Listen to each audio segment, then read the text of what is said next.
পেছত এগৰাকী সৈনিকৰ কৃষি বিপ্লৱ। সৈনিক কেতিয়াও ভাগৰি নপৰে। দেশ ৰক্ষাৰ লগতে কৃষিভূমি ৰক্ষাৰ্থে নামি পৰিছে সৈনিকগৰাকী। বাক্সা জিলাৰ মুছলপুৰ অমৰাপথিৰ এগৰাকী যুৱক, নাম ধ্ৰুৱ দাস। পেছত এগৰাকী সৈনিক হিচাপে তেওঁ কৰ্মৰত। সৈনিক হলেও তেওঁ মাটিৰ মানুহ।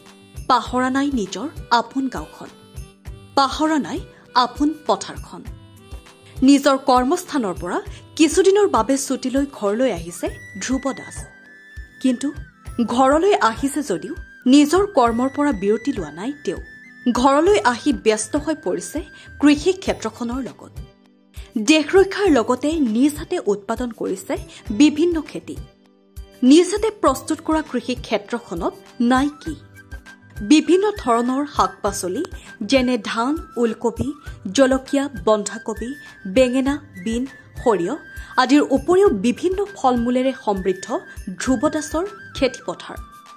সম্পূৰ্ণ জৈৱিকভাৱে উৎপাদন কৰিছে ধ্ৰুৱ দাসে সকলো পাচলি। নিউজ ডেস্ক ৰিপৰ্ট, অংকুৰিত অসম।